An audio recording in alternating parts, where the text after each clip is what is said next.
Wow. I've been up here a lot. I've never seen a crowd like this. I think we need a ballroom, and that's happening. It's going to be a beautiful ballroom. This is really a lot of people, most I've ever seen in this room. And we're here for a very serious purpose, very serious purpose. Something's out of control, but we're going to put it in control very quickly like we did on the southern border. I'm announcing a historic action to rescue our nation's capital from crime, bloodshed, bedlam, and squalor, and worse. This is Liberation Day in D.C., and we're going to take our capital back. We're taking it back. Under the authorities vested in me as the President of the United States, I'm officially invoking Section 740 of the District of Columbia Home Rule Act. You know what that is? And placing the D.C. Metropolitan Police Department under direct federal control, and you'll be meeting the people that will be directly involved with that. Very good people, but they're tough, and they know what's happening, and they've done it before. In addition, I'm deploying the National Guard to help reestablish law, order, and public safety in Washington, D.C., and they're going to be allowed to do their job properly. And you people are victims of it, too. You know, you're reporters, and I understand a lot of you tend to be on the liberal side, but you don't want to get mugged and raped and shot and killed. And you all know people and friends of yours that happened. And so you can be anything you want, but you want to have safety in the streets. You want to be able to leave your apartment or your house where you live and feel safe and go into a store to buy a newspaper or buy something. And you don't have that now. The murder rate in Washington today is higher than that of Bogota, Colombia, Mexico City, some of the places that you hear about as being the worst places on earth. Much higher. This is much higher. The number of car thefts has doubled over the past 5 years, and the number of carjackings has more than tripled. Murders in 2023 reached the highest rate probably ever. They say 25 years, but they don't know what that means because it just goes back 25 years. Can't be worse. Our capital city has been overtaken by violent gangs and bloodthirsty criminals, roving mobs of wild youth, drugged-out maniacs and homeless people. And we're not going to let it happen anymore. We're not going to take it. Just like we did on our southern border. Nobody comes through our southern border anymore. 3 months in a row, we had zero. I don't know if that's right, but the people that do the work, it's a very liberal group of people, actually, and they actually said zero for the last 3 months. Nobody thought a thing like that was possible. And, when you take a look at numbers, I just saw some charts. These are different cities throughout the world. Red is, okay, the red is a place called Washington, D.C. Look at these. Baghdad we doubled up on Baghdad. Panama City, Brasilia, San Jose, Costa Rica, Bogota, Colombia, heavy drugs. Mexico City, I mentioned, Lima, Peru, all double and triple what they are. So do you want to live in places like that? I don't think so. I don't think so. And I think the people in this room, if you wrote correctly, you'd see, look at the kind of numbers we have. D.C., 41 per 100,000, number one that we can find anywhere in the world. Other cities are pretty bad, but they're not as bad as that. Is that where you want to live? The reporters of the world? Juvenile offenders and crimes against persons, as they say. It's getting worse. Not getting better, it's getting worse. And we had a recent indication. There was a story about a man who was just left. He quit because he was asked to do phony numbers on crime. And we're going to look into that. I think Pam is going to be looking into that. But he was asked by the city, I guess, that we don't want to show the real numbers. Let me do numbers so it looks like it's going down. Not going down. And under Biden, it was a disaster. And nobody did anything about it. We're going to do things about it like you wouldn't believe. Every American has a constitutional right to be able to access and petition their government in safety, and countless federal officials and employees likewise have the right to carry out their jobs in peace without being shot. As you know, I lost a very good person a while ago, was shot waiting for his wife. He was in the car. They robbed his car. They shot him. They killed him like it was nothing to it. She was walking to the car. It's a horror show. This issue directly impacts the functioning of the federal government and is a threat to America, really. It's a threat to our country. We have other cities also that are bad, very bad. You look at Chicago, how bad it is. You look at Los Angeles, how bad it is. We have other cities that are very bad. New York has a problem. And then you have, of course, Baltimore and Oakland. We don't even mention that anymore. They're so far gone. We're not going to let it happen. We're not going to lose our cities over this. And this will go further. We're starting very strongly with D.C., and we're going to clean it up real quick, very quickly, as they say. Days ago, a former member of the DOJ staff was savagely beaten by a band of roving thugs after defending a young woman from an attempted carjacking. He was left dripping in blood. He thought he was dead, with a broken nose and concussion. Can't believe that he's alive. He can't believe it. In June, a 21-year-old congressional intern was tragically killed after being hit by a stray bullet in a drive-by shooting. A former Trump administration official named Mike Gill, fantastic person, was murdered last year in cold blood in a carjacking blocks away from the White House. We all knew him. Great person. Waiting for his wife as she was walking to the car. A Democrat congressman was also carjacked at gunpoint not far from the Capitol.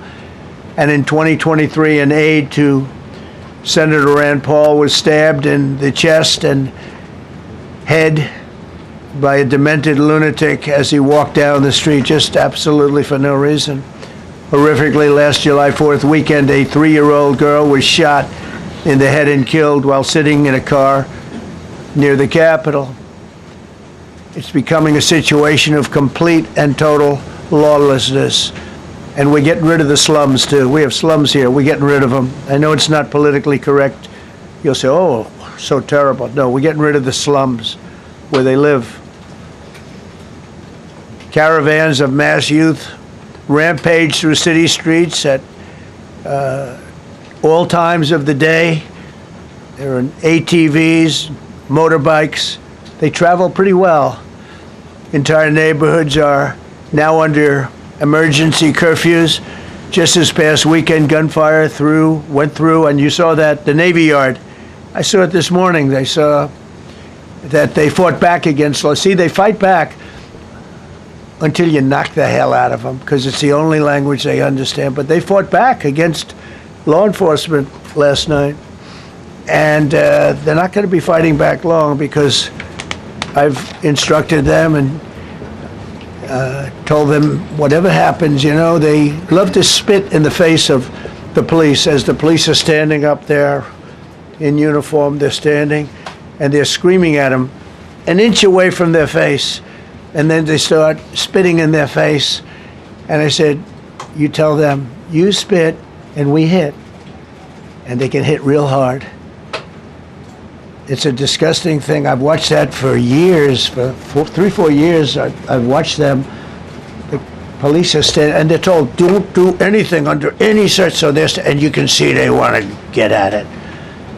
And they're standing there, and people are spitting in their face, and they're not allowed to do anything. But now they are allowed to do whatever the hell they want. This dire public safety crisis stems directly from the abject failures of the city's local leadership. The radical left city council adopted no cash bail. By the way, every place in the country where you have no cash bail is a disaster. That's what started the problem in New York, and they don't change it. They don't want to change it. That's what started it in Chicago. I mean, bad politicians started it, bad leadership started it, but that was the one thing that's central, no cash bail. Somebody murders somebody and they're out on no cash bail before the day is out. We're going to end that in Chicago. We're going to change the statute. I spoke with Pam and Todd and everybody. We're going to change the statute, and I'm going to have to get the Republicans to vote because the Democrats are weak on crime. Totally weak on crime. They don't know why. They want to stop because they get mugged too. But we're going to change no cash bail. We're going to change the statute and get rid of some of the other things.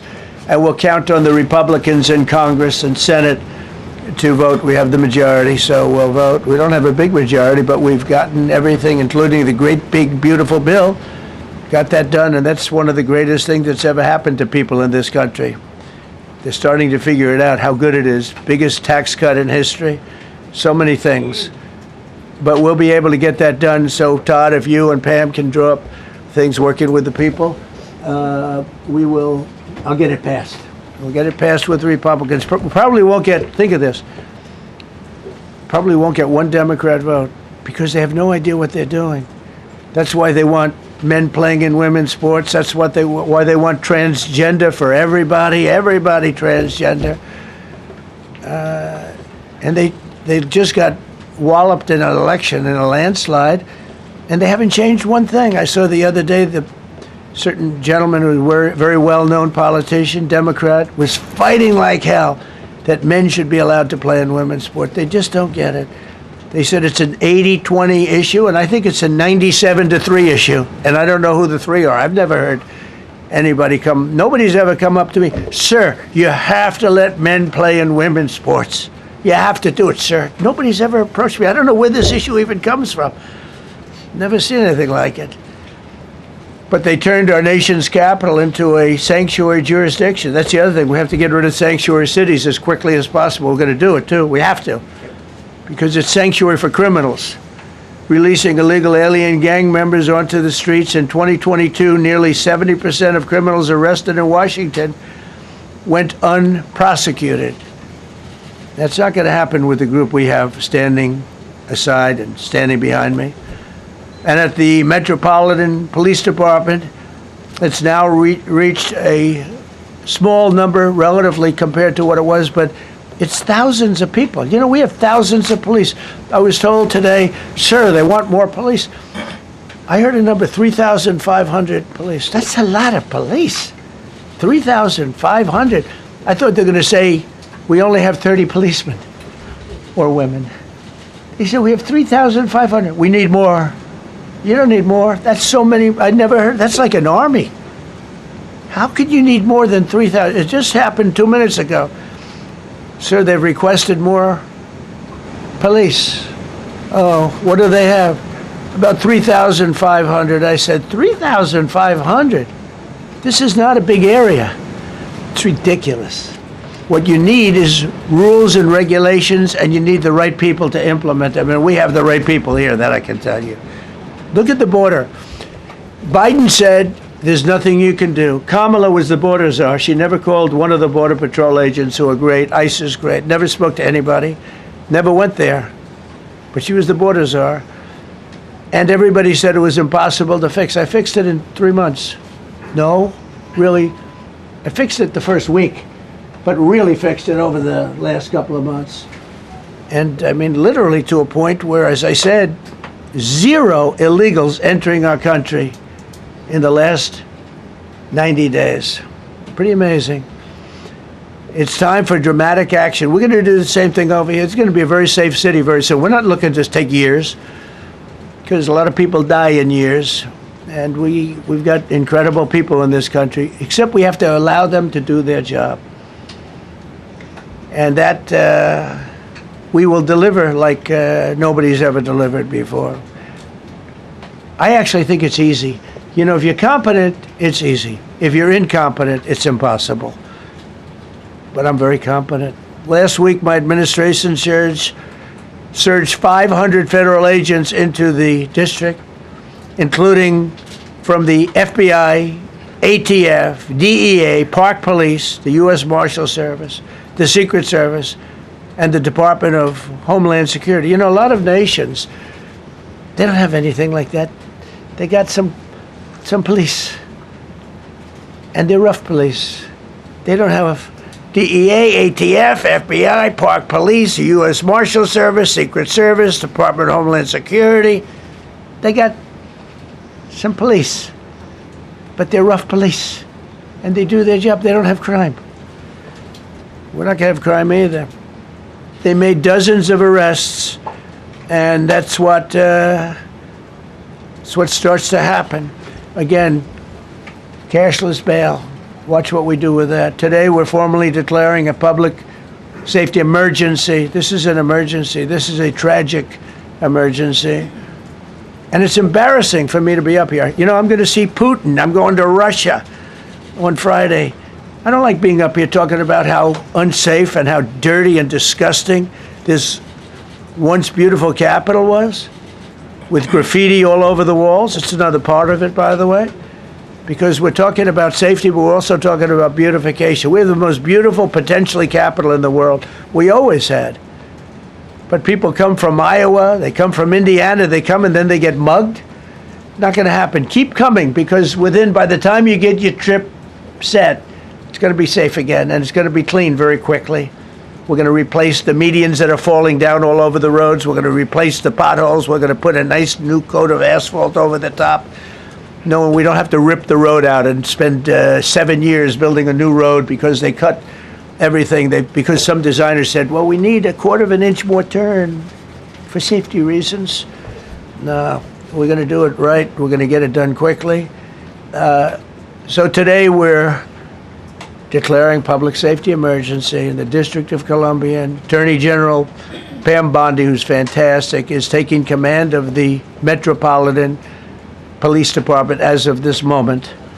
And I'll be making the appropriate notifications to Congress and to the mayor, our new DEA administrator, who's one of the top in the country. He better be Terry. If you're not, I'm going to get rid of you so fast. Terry Cole. Terry, thanks. Very good. We just got him, most highly recommended person.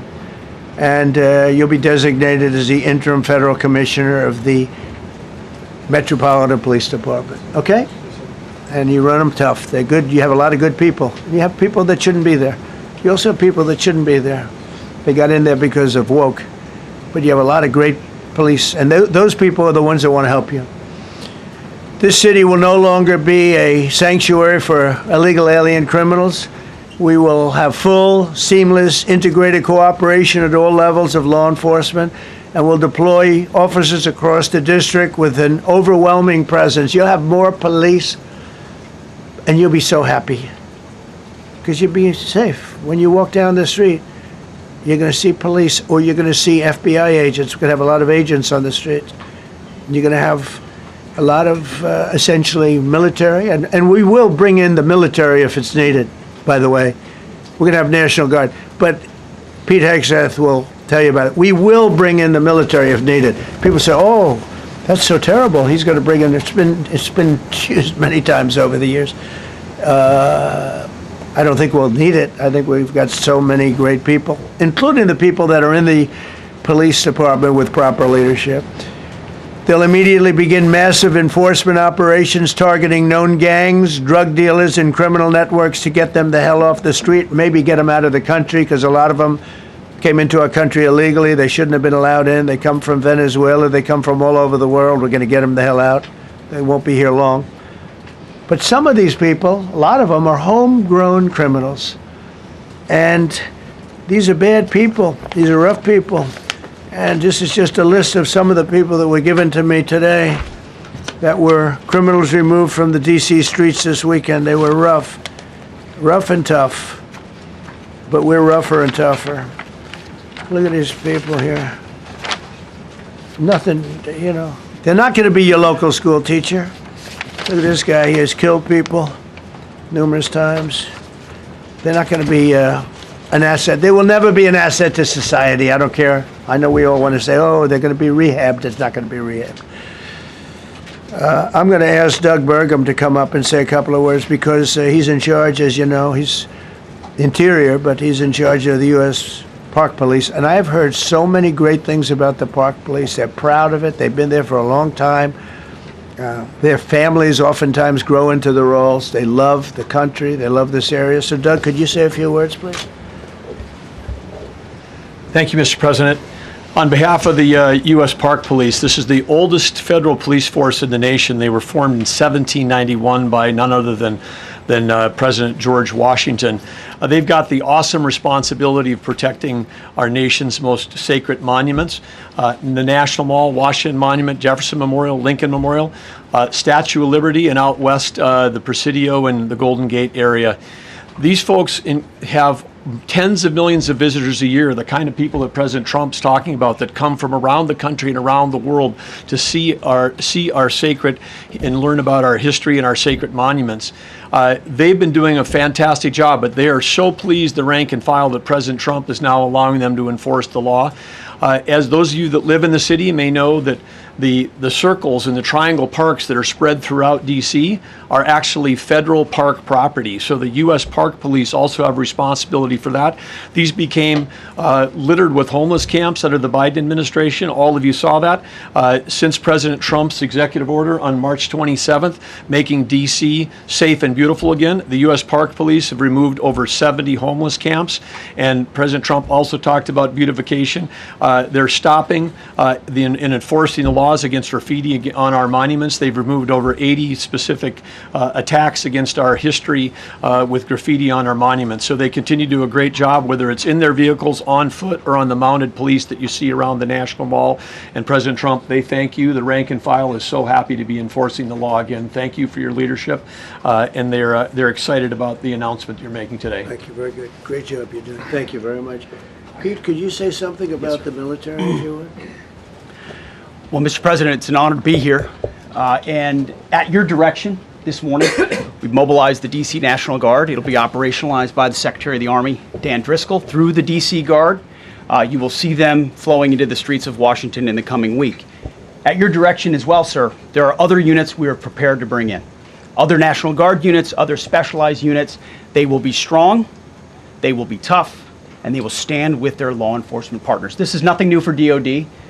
As the President noted, at the border, we've got 10,000 troops down there who've been operating in defense cooperation areas, defense zones, where there's zero illegal crossings because of troops on strikers scanning the border. We've been protecting other people's borders for 20 years. It's about time we protect our own, and we're working with ICE and CBP. In Los Angeles, we did the same thing. Working with the California National Guard, working with ICE officers. ICE officers deserve to do their job and not be attacked. We will work alongside all D.C. police and federal law enforcement to ensure this city is safe, this city is beautiful, and as I always say about President Trump to the troops, he has their back. And my message to the National Guard and federal law enforcement in Washington is, we have your back as well. Be tough, be strong, we're right behind you. Thank you, Mr. President. I'm going to ask Pam, because she's now, as you heard me say, she's really in charge of a lot of what we're talking about. She's done an incredible job. People are going to start to see the fruits of her labor. And Pam, maybe you could say a few words about what we're talking about here. Sure, President.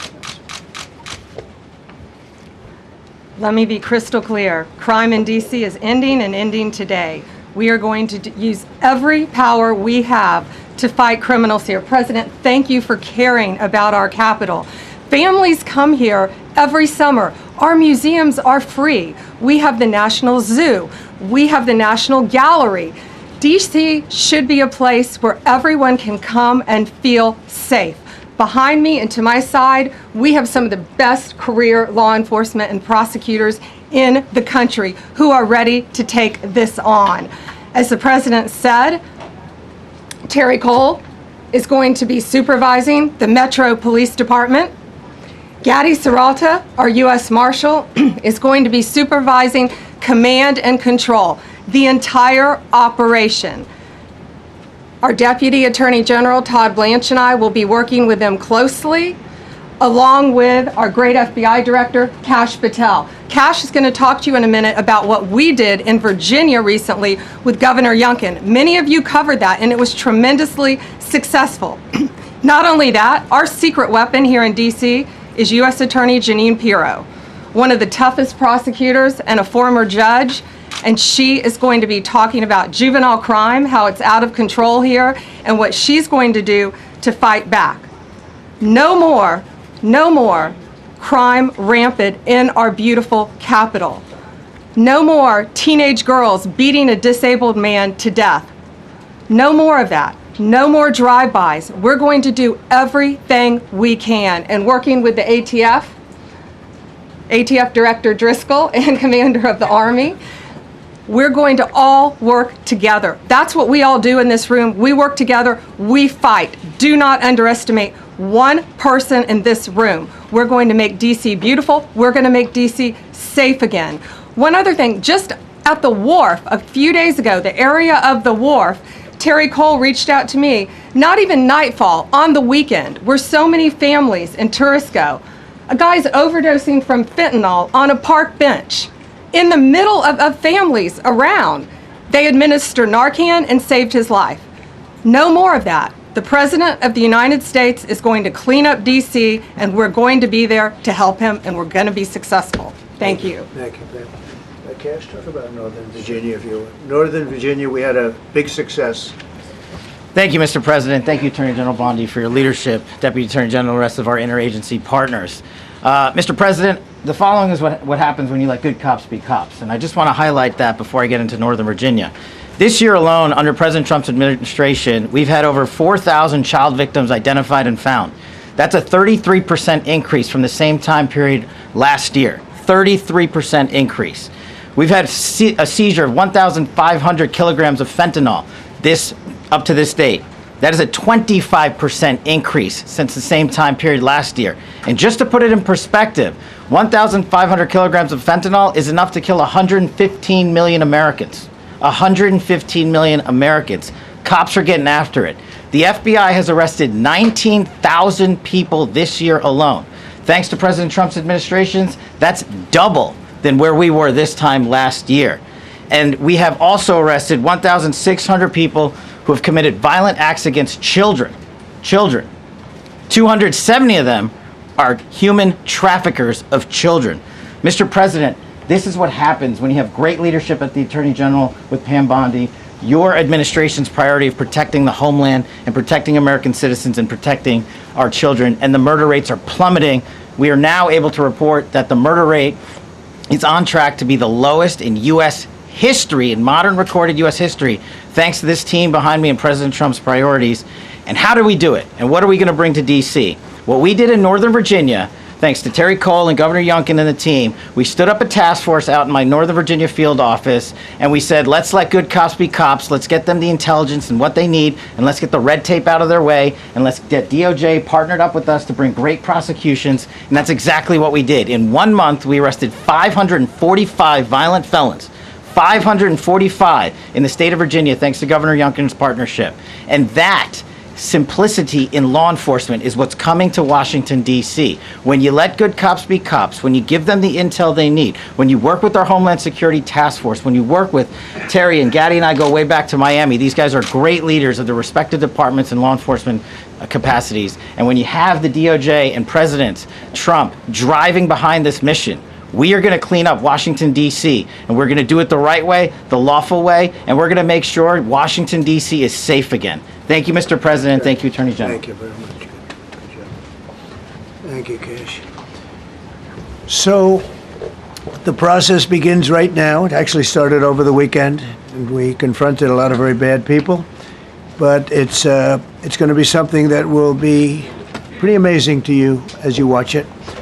And I think most of you say it's a beautiful thing to do it right. We're going to be removing homeless encampments from all over our parks, our beautiful, beautiful parks, which now a lot of people can't walk on. They're very dirty, we got a lot of problems. But we've already started that. We're moving the encampments away, trying to take care of people. Some of those people, we don't know how they even got there. Some of those people are from different countries, different parts of the world. Nobody knows who they are. They have no idea, but they're there. We're getting rid of the people from underpasses and public spaces from all over the city. There are many places that they can go, and we're going to help them as much as you can help. But they'll not be allowed to turn our capital into a wasteland for the world to see. The Metropolitan Police Department and the federal authorities will be supported in the effort, a really big effort, the 800 DC National Guardsmen that we'll put on, and much more if necessary, much more. You remember I said, I offered 10,000 once. Remember I said to a certain person, a person who I thought always was highly overrated, not very competent, but I said, if you need them, we'll give you 10,000 of the military or the National Guard. They turned me down. But if necessary, we're going to move service members directly to joining the Guardsmen, and that'll take place very rapidly, and that'll be done in conjunction with Pam and with Pete and everybody else. Washington, D.C. should be one of the safest, cleanest, and most beautiful cities anywhere in the world, and we're going to make it that. We're going to make it safe. We're going to make it smart. We're going to make it beautiful, so beautiful.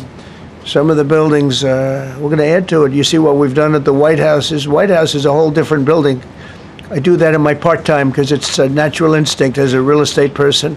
I was very good at that, and I was very good at fixing things up. I like fixing things up.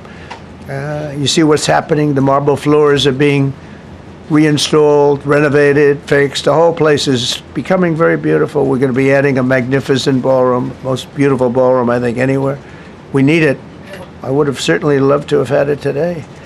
I think we would have filled it up. A lot of you are standing outside, can't get in this room. I have never seen the room like this, which tells me that you want to talk about, I mean, this was a D.C. news conference. It tells me that you want to talk about crime in D.C. and beautification of D.C., but I'm going to put that's easy. And I think, frankly, fixing the crime with the pros, fixing the crime is easy, too. A person who I've known for a long time, and she's been incredible. She was a fantastic, one of the best ever district attorneys in New York. She was in Westchester, and she became a judge, very successful judge. And then she went into show business because she was such a good DA and such a good judge, tough judge, but fair, always fair. Nobody ever complained about that, but she was tough. And because of that and her reputation, she went into show business. So a lot of people don't, they think of Janine as show business. Actually, showbiz was not her thing. And she did great. She was on, along with a couple of other of my friends, on the #1 show, and she did great. But this is what she loves doing. This is really her baby. What she's going to do is going to be incredible. And I'd like to speak for just a few seconds on what she has in mind, what she wants to do. We're going to be appointing some judges. We have some open spots, and we're going to take people, because the judges are letting killers out. They just say, go, that's okay, don't worry about it. So we're putting some, Pam recommended, Todd recommended, some judges that are great. Janine recommended. Janine's given me 3 great candidates already. We have about 10 open spots, and we could probably create some more. We need them. Janine, would you say a few words, please? Thank you very much, Mr. President, and thank you, Madam Attorney General, and to all my partners here. We all want the same thing. We all want a safe city. We want a safe capital. We want to be able to bring our families here. We want to be able to come and enjoy the history that makes this place great. And unfortunately, we are not in that position right now. And Mr. President, I want to thank you for taking the step that we need right now to make criminals understand that they are not going to get away with it anymore. And I'm not going to stand here and go over and over the cases. But what I can tell you is this. I see too much violent crime being committed by young punks who think that they can get together in gangs and crews and beat the hell out of you or anyone else. They don't care where they are. They can be in DuPont Circle, but they know that we can't touch them. Why? Because the laws are weak. I can't touch you if you're 14, 15, 16, 17 years old and you have a gun. I convict someone of shooting another person with an illegal gun on a public bus in the chest, intent to kill. I convict him. And you know what the judge gives him? Probation. Says you should go to college. We need to go after the DC Council and their absurd laws. We need to get rid of this concept of, no cash bail. We need to recognize that the people who matter are the law-abiding citizens. And it starts today But it's not going to end today, because the president is going to do everything we need to do to make sure that these emboldened criminals understand we see you, we're watching you, and we're going to change the law to catch you. And my final note is this. These kids understand that the jurisdiction is through the state attorney general, Brian Schwab. I did a poster of the young man from Doge who was beaten bloody with a severe concussion, a broken nose. And then I did a poster of what happens to those kids, because I can't arrest them, I can't prosecute them. They go to family court and they get to do yoga and arts and crafts. Enough. It changes today. Thank you, Mr. President. Thank you, Jim. You're welcome. Great job. Thank you. If I could, I just signed some executive orders. I'd like to have Will please come up, and we'll let the people know what we signed. Do you want to put them down? Yes, sir. Go ahead. A short while ago in the Oval Office, President Trump signed two crucial executive actions to deal with the emergency crime conditions we currently face in the District of Columbia. The first of these was an executive order, as President Trump said before, invoking his powers under Section 40 of the Home Rule Act to take federal control of the D.C. Metropolitan Police Department. Along with that executive order, President Trump signed the statutorily required notification letters to Mayor Bowser and to the relevant House and Senate committee leaders. The second major executive action that President Trump signed was a presidential memorandum directing the Secretary of Defense to utilize the National Guard to address the conditions we see on our streets here in D.C. It also authorized the Secretary of Defense to work with state governors to utilize their National Guard units if necessary as well. These are bold, decisive steps intended to combat the out-of-control crime conditions we've seen on D.C.'s streets for far too long, and I, for one, am deeply proud to be part of an administration that's finally coming to terms with these issues, sir. Thank you very much. Sir. Thank you. So, just to conclude, Washington, D.C. should be one of the safest, cleanest, most beautiful places anywhere in the world. It was years ago. We had one problem that was a pretty big problem. The radical left got out of control and they started trying to rip down statues. And I said, let's go pass a law real fast. We're going to do it real fast. But we were blocked by the Democrats, who do not want safety. Nobody gets it. I don't get it. They don't get it because they can't get votes. I don't know how they can win an election with this, but they don't want safety. And I found an old statute, very old, early 1900s, that said if you so much as touch or even think about destroying a statue or a monument in Washington, D.C., you go to jail for 10 years with no probation, no anything. In other words, slightly different than we have today. Today we have cashless bail. There you get jailed 10 years. No curtailed sentence, 10 years. And we took it out. Nobody used it. It was never used because, it was harsh. And you remember they started to rip down the statue of Abraham Lincoln. I said, that's a tough one to rip down. He was pretty good, Pam. I think he was pretty good. When the ropes started going around Abraham Lincoln to pull him down, Andrew Jackson, others, and they were heading to the Jefferson Memorial, Thomas Jefferson. They're going to do a big number there. I said, it's time. And I signed that statute immediately. We had it updated. We made it use the same language, all passed by Congress. And I announced it's 10 years in jail, no probation, no anything, 10 years, no curtail sentence if you touch, so much as touch a statue in Washington, D.C. And it was an amazing sight, beautiful sight. Everybody just left.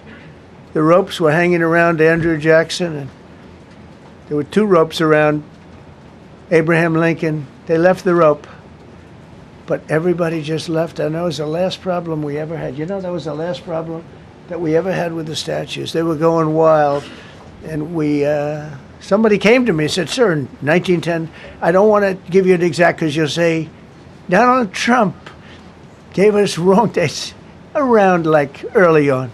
if I'm slightly off, they make you sound a little bad. So I won't put myself in that position. I won't put you in that position, because I think everybody agrees with what we're doing today. But when I signed that thing, it was like a miracle. Everybody left. They were gone. They were starting to march down. They started the march toward Thomas Jefferson, and I figured he was always going to be safe. But they found something with him, and they found something with Abraham Lincoln, and even in the name George Washington in California, numerous places changed the name of George Washington High School and various other places. They took George Washington's name. This was a sick, woke culture that I think we've largely ended. And a lot of those people that were woke are now turning out to be the opposite. I won't go so far as to say MAGA. It's a very special category. But they've gotten out of that. But we have people that love this country, and they love this really beautiful capital. It is. I flew over it the other day, and I said, what a beautiful place. But if there's crime all over the streets, when you get there, it doesn't look so beautiful. But we're going to make it beautiful again. We're going to fix it with crime, and we're going to also, as we're doing that, we're going to start doing things that we know how to do, that I know how to do better than anybody, I guess, because of my experience from previous life. But not only are we stopping the crime, we're going to clean up the trash and the graffiti and the grime and the dirt and the broken marble panels and all of the things they've done to hurt this city. And we're going to restore the city back to the gleaming capital that everybody wants it to be. It's going to be something very special. All of these people are really tough. Could I shake your hand, Gaddy, please? You're going to be so important here. You're going to be that guy. I hope I don't have to fire him in 2 weeks because he's too soft.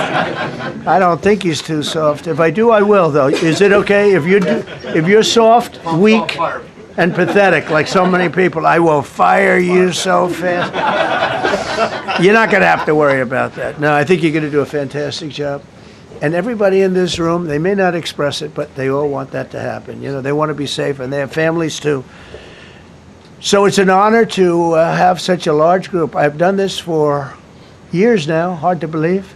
I've never seen this room so packed. In fact, I'm sure it's a violation of every fire code. But we'll let you stay anyway. You're taking a chance. And with that, we'll say, maybe if you could, oh, wow. We could be here all day long. If we could keep the first questions, perhaps, to this subject, and then we'll go on to a few others. Please. Mr. President, thank you so much. Can you talk about how personal of an issue this is? You talked about flying over the Washington Monument and seeing the pride of what D.C. is, and do you believe that the status of the city, the cleanliness, the way that crime is low, is a direct reflection on how the country is run? Yeah, I do. I think the Capitol, look, everyone comes here. They're all coming. All the leaders, they're all wanting to come. And I say it, I've said it again, but I'm really just quoting other leaders from NATO, from the Middle East, King of Saudi Arabia, Qatar, UAE. I was over there. We brought back $5.1 trillion of investment into our country. But a month and a half ago, I was at NATO. We had a great thing. They agreed to put up 5% instead of 2%. 2% they didn't pay, 5%'s already paid.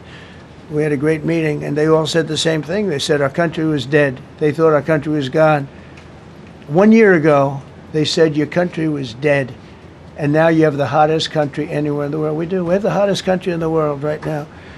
The tariffs have helped. It's given us not only the money, it's billions, trillions of dollars of money, but it gives us great power over enemies. We solved 5 wars with Pakistan and India. We just solved one. Azerbaijan and, as you know, and Armenia. A war was raging for 37 years. And the 2 leaders got up and they said, we never thought this would be solved. Russia tried to solve it. They all tried to solve it. It was a very tough situation, but we got it done. And I said to the 2 men, I said, are you guys friends? And they had a hard time.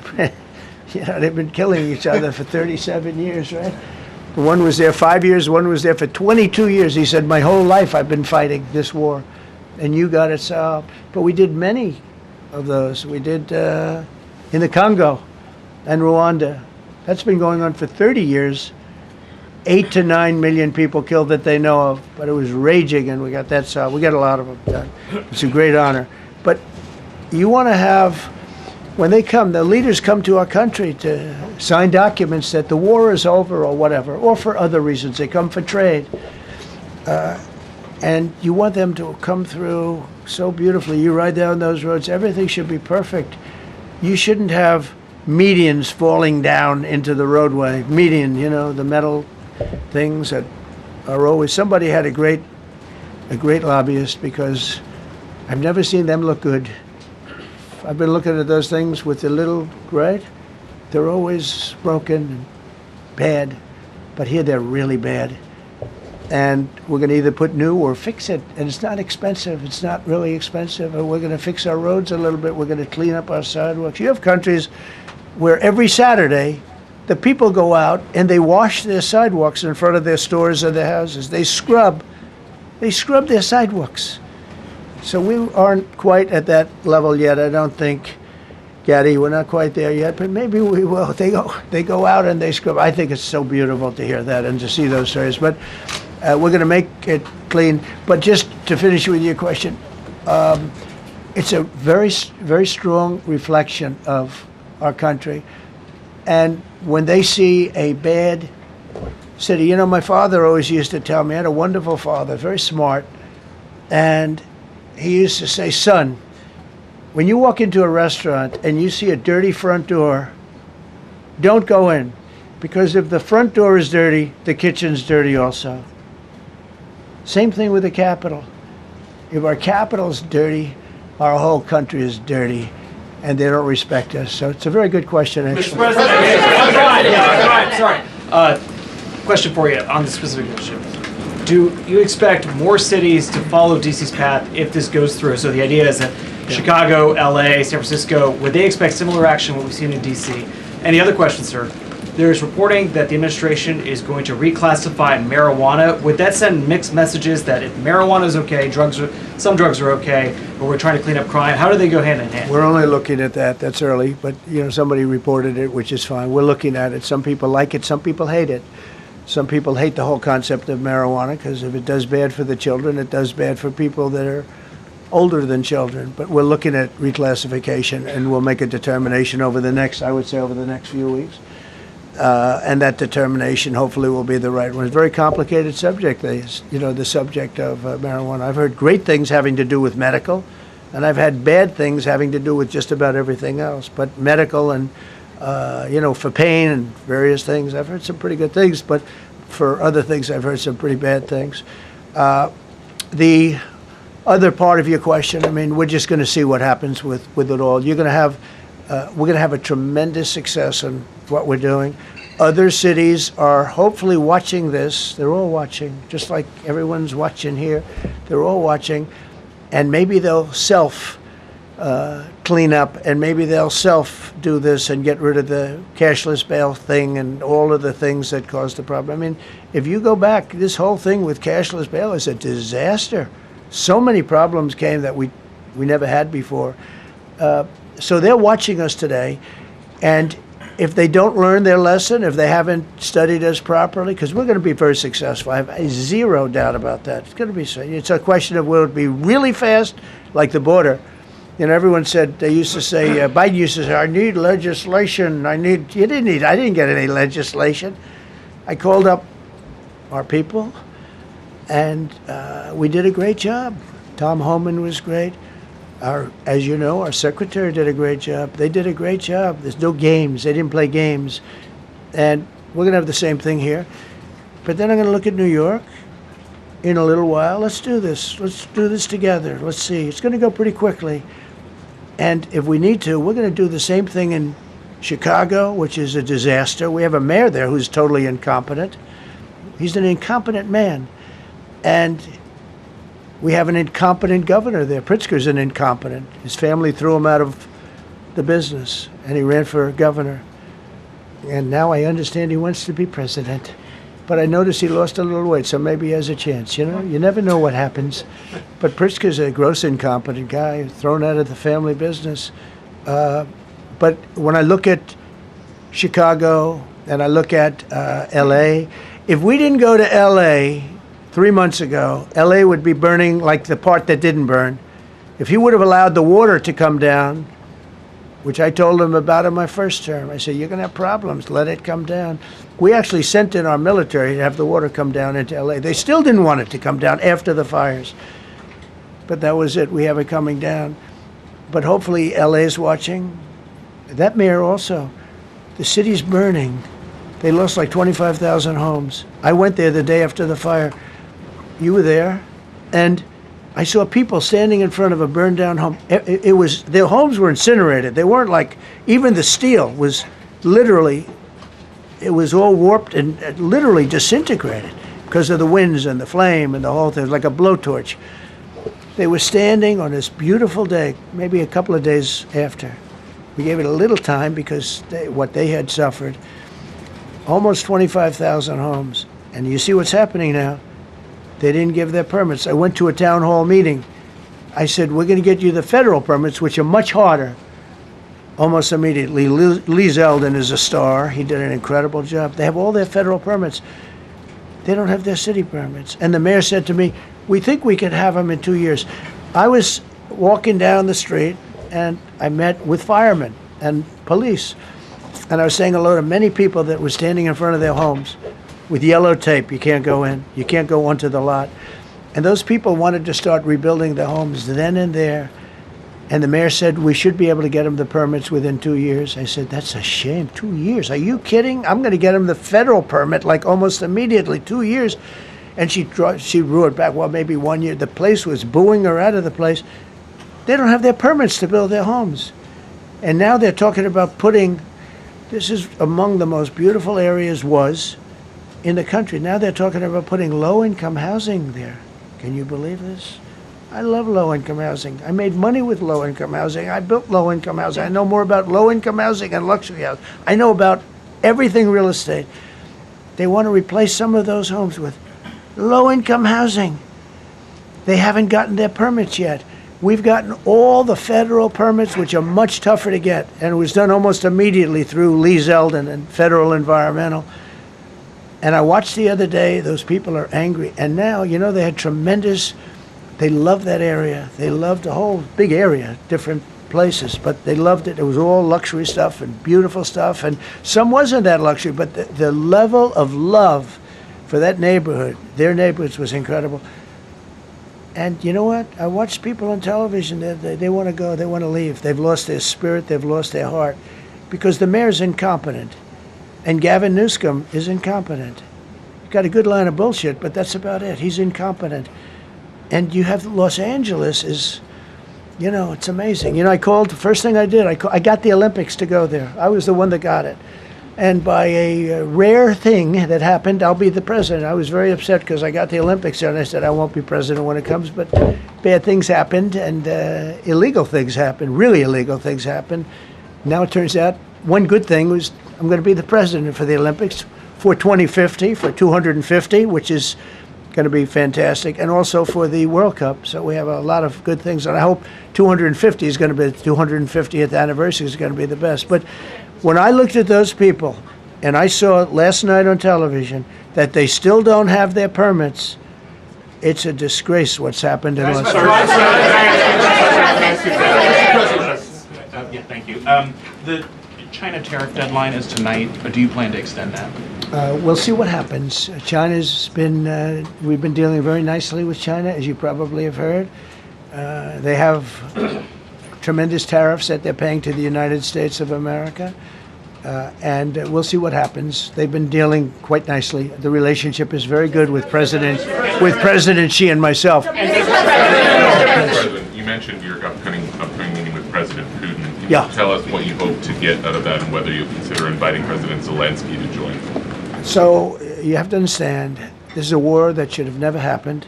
This is a war that wouldn't have happened if I were president. It would have never happened. It was the apple of his eye. I got along very well with President Putin. But if you look, under President Bush, they took a lot of territory. Under President Obama, they took a lot of territory. Under Biden, they essentially took the whole thing. You know, it's just a question of time. Under Trump, you know what they took? Nothing. Nothing.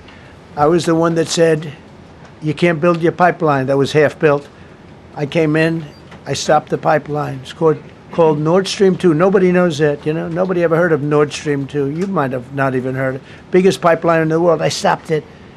I was not a friend of Russia, but I got along well with Putin. It's always good to get along with other countries if possible, but that doesn't mean you roll over like Biden did. Biden came in and he immediately approved the pipeline. I couldn't believe it. Then they say Trump wasn't tough on Russia. I wasn't tough. I was the toughest. Putin said, if you're not tough, I would hate like hell to see you. I stopped the biggest economic development job, the biggest job that Russia had ever built. I stopped it. It was dead. And this low IQ president came in and he let them build the pipeline and supply oil and gas all over Europe, you know. So this is really a feel-out meeting a little bit. And President Putin invited me to get involved. He wants to get involved. I believe he wants to get it over with. Now, I've said that a few times, and I've been disappointed because I'd have like a great call with him, and then missiles would be lobbed into Kiev or some other place, and you'd have 60 people laying on a road dying. I said, that's cold, but it's a violent war. 5,000 to 7,000 people a week are dying. And you know, there's nobody from here. They're all Russian and Ukrainian people, and some people from the cities, much smaller number, but still, those missiles do damage and they kill a lot of people, but mostly soldiers. And they're young soldiers, although in the case of Ukraine, they're getting much older. They're drafting 60-year-olds now. It's a terrible thing to witness, and I think I have an obligation. Look, this is Joe Biden's war. This is not my war. I made a deal with NATO a month ago. You covered it very accurately, actually. We don't pay anything anymore. You know, we're not paying anything. They are buying things from us, and NATO is paying us. I got it raised from 2% of GDP to 5%. And they're paying us for everything that we send. We're not paying. But Biden approved $350 billion. Europe has spent $100 billion. The money that's been spent and the death is incredible. It's the worst thing that's happened, by far the worst that's happened since World War II. So I'm going in to speak to Vladimir Putin. And I'm going to be telling him, you got to end this war. You got to end it. And he wasn't going to mess with me. This war would have never happened. You know, we had a discussion about it one time, and we never had that discussion again. Would have never happened.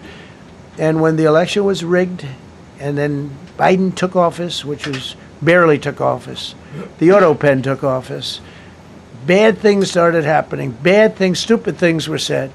And it ended up in a war. And you know, and I don't believe this will happen anymore because I have that pretty well covered. This could end up in a third world war. This could have been a third world war. I don't think that's going to happen now. But I thought it was very respectful that the president of Russia is coming to our country as opposed to us going to his country or even a third-party place. But I think we'll have constructive conversations. Then after that meeting, immediately, maybe as I'm flying out, maybe as I'm leaving the room, I'll be calling the European leaders who I get along with very well. And, you know, I have a great relationship, I think, with all of them. And I get along with Zelensky, but, you know, I disagree with what he's done. Very, very severely disagree. This is a war that should have never happened, wouldn't have happened. But I'll be speaking to Zelensky. The next meeting will be with Zelensky and Putin, or Zelensky and Putin and me. I'll be there if they need. But I want to have a meeting set up between the two leaders. I was a little bothered by the fact that Zelensky was saying, well, I have to get constitutional approval. I mean, he's got approval to go into war and kill everybody, but he needs approval to do a land swap because there'll be some land swapping going on. I know that through Russia and through conversations with everybody to the good, for the good of Ukraine. Good stuff, not bad stuff. Also, some bad stuff for both. So there's good and there's bad. But it's very complex because you have lines that are very uneven, and there'll be some swapping, there'll be some changes in land, and the word that they will use is, they make changes. We're going to change the lines, the battle lines. Russia's occupied a big portion of Ukraine. They've occupied some very prime territory. We're going to try and get some of that territory back for Ukraine. But they've taken some very prime territory. They've taken largely ocean, in real estate we call it oceanfront property. That's always the most valuable property. If you're in a lake, a river, or an ocean, it's always the best property. Well, Ukraine, a lot of people don't know that Ukraine was largely 1,000 miles of ocean. That's gone. Other than one small area, Odessa, it's a small area. There's just a little bit of water left. So I'm going to go and see the parameters. Now, I may leave and say, good luck, and that'll be the end. I may say this is not going to be settled. I mean, there are those that believe that Putin wanted all of Ukraine. I happen to be one of them, by the way. I think if it weren't for me, he would not be even talking to anybody else right now. But I'm going to meet with him. We're going to see what the parameters are. I'm then going to call up President Zelensky and the European leaders right after the meeting, yeah. And I'm going to tell them what kind of a deal. I'm not going to make a deal. It's not up to me to make a deal. I think a deal should be made for both. I think Russia has to get back into building their country. It's a massive country. I think they have 11 time zones, if you can believe it. It's a massive, it's by far, from the standpoint of land, it's by far the largest. They have tremendous potential in Russia to do well. They're not doing well. Their economy is not doing well right now because it's been very well disturbed by this. It doesn't help when the President of the United States tells their largest or second largest oil buyer that we're putting a 50% tariff on you if you buy oil from Russia. That was a big blow. And then they say, gee, he wasn't so tough. Nobody else would have done that. And I haven't stopped there. I mean, look, I was all set to do things far bigger than that, but I got a call that they'd like to meet, and I'm going to see what they want to meet about. I'd like to see a ceasefire. I'd like to see the best deal that could be made for both parties. It takes two to tango, right? So ultimately, I'll have a meeting next week. I had a great relationship with him, considering the fact that I was not nice to him because of the pipeline. I ended the pipeline. I also gave the javelins. Do you ever hear of a javelin? Javelin is called a tank buster. They say that Obama gave them sheets and I gave them javelins. If it weren't for me, all those tanks that were destroyed at the first days of the war because the tanks got stuck in the mud, some commander made a better. They would have been in Kiev in 4 hours going down the highway. But a Russian general made a brilliant decision to go through the farmland instead. And they just had torrential rains, and the rains were so bad, and it was mud, and those tanks got stuck in the mud. I don't know who that general is, but knowing Vladimir, he's probably not around any longer because all those tanks were stuck in the mud, and they went along with the javelins. I gave them the javelins. You know that, right? I gave them javelins. They gave them sheets. But I'm going to meet with President Putin, and we're going to see what he has in mind. And if it's a fair deal, I'll reveal it to the European Union leaders and to the NATO leaders and also to President Zelensky. I think out of respect, I'll call him first. And then I'll call them after. And I may say, lots of luck, keep fighting. Or I may say, we can make a deal. If not, I will tell you this. I've seen a poll coming out of Ukraine. 88% of the people would like to see a deal made. And if you go back 3 years, everybody was gung-ho for war. Everybody's gung-ho for war until you have it. It's an amazing thing. I had it with a couple of countries where I couldn't get a deal done with one particular country. And I just couldn't. The guy's great. He's a friend of mine. Great. Good leader. Tough as hell. I couldn't get the deal done. And then he went into war for a short period of time. You know where I'm talking about. First term. And it was nasty. Guys being killed all over the place. And he went through 1 week of war, and I was able to get the deal done. He said, this is nasty. Yes, please. Yeah, just to follow up on what you were saying there. First of all, Volodymyr Zelensky is not invited on Friday? He wasn't a part of it. I would say he could go, but he's gone to a lot of meetings. He's been there for 3.5 years. Nothing happened. And what is the definition? I mean, do you want somebody that's been doing this for 3.5 years What's the definition of a good deal? I'll tell you after I hear what the deal is. I was gonna ask Because you- there could be many definitions. You know, you're talking about a very large and complex situation. Now, I tell you, the war that I just settled with Azerbaijan and with, as you know, in Armenia, was almost as complex as this one, having to do with routes, Successful trade. meeting on Friday with Vladimir Putin. Well, we're going to have a meeting with Vladimir Putin, and at the end of that meeting, probably in the first 2 minutes, I'll know exactly whether or not a deal can be How will you made. know that? Because that's what I do. I make deals. Mr. Yeah, please, go ahead. Yeah, thank you, Mr. President. I'm going to ask you two questions, one about China, one about Russia, if I could. On China, your administration agreed to send the most advanced or advanced NVIDIA and AMD chips. No, obsolete, no. Obsolete chip.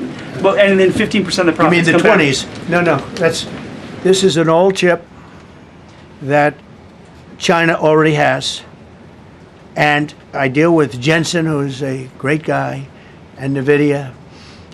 The chip that we're talking about, the H20, it's an old chip. China already has it in a different form, different name, but they have it. Or they have a combination of two will make up for it and even then some.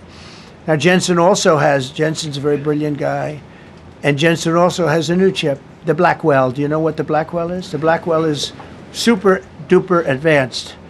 I wouldn't make a deal with that, although it's possible I'd make a deal, a somewhat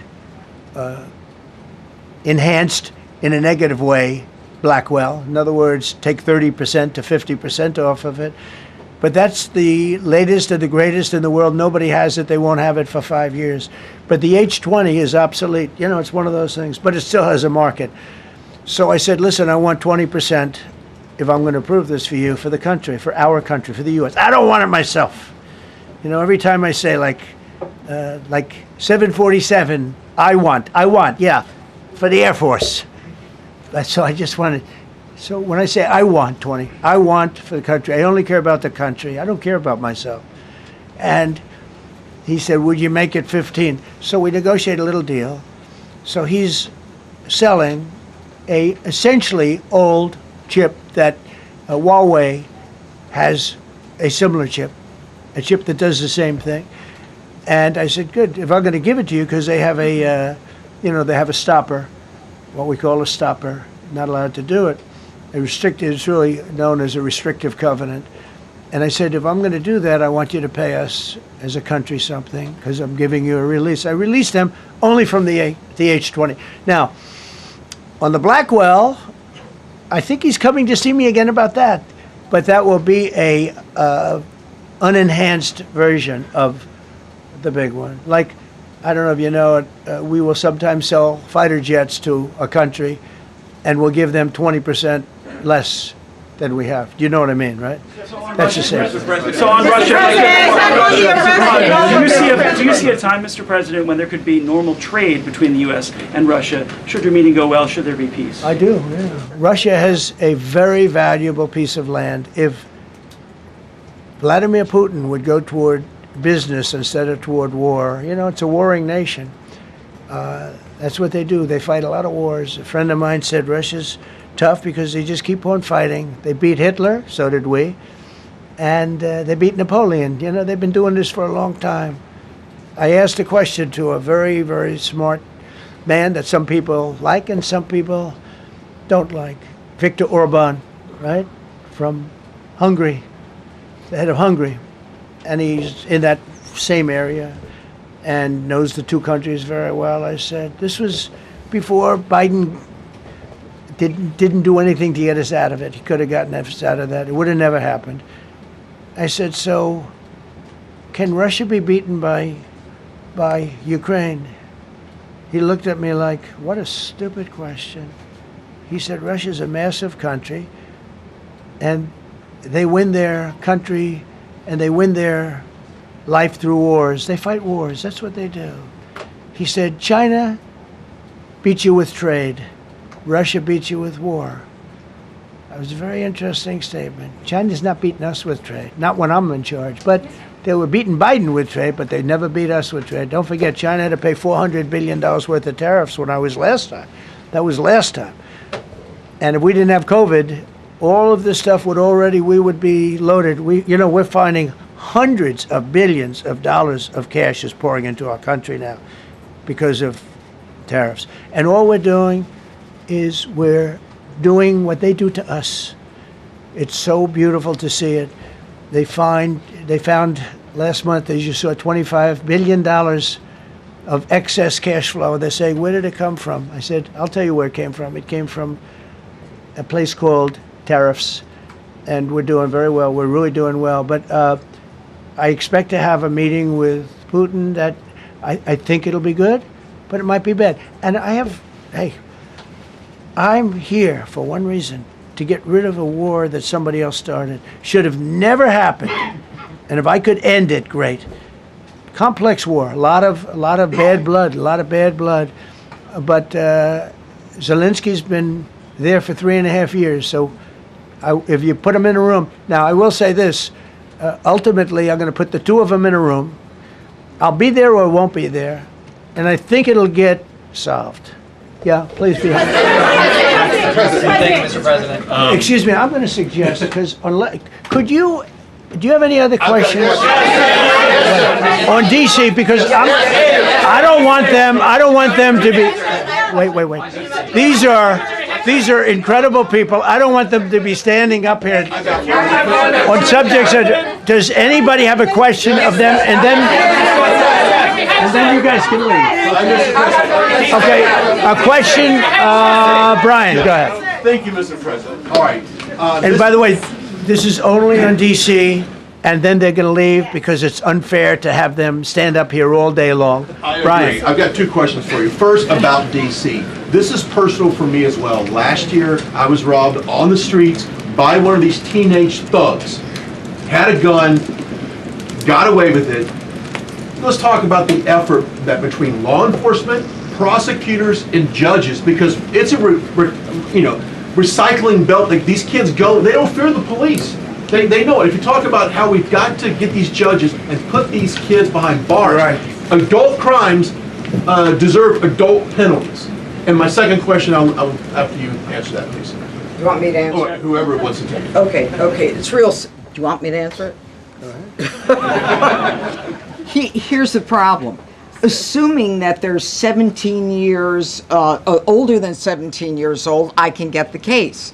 If they're under 18 years of age, I can only get the case if it's murder, rob one, rape, or even if they shoot a gun but don't kill you, I can't get it. So the law has to be changed. As the president said, cashless bail. That has to be changed. All right, then, even assuming I get the case, I get jurisdiction, I get a conviction, the D.C. Council has given the judges the ability to give probation on shootings. And so then it's up to them. All of these things, the Youth Rehabilitation Incarceration Reduction Act, and now they want to seal records. So if we work hard, we get a conviction, they want to wipe it out. So that needs all to be changed. Okay, Mr. Question. Pam, would you answer that also?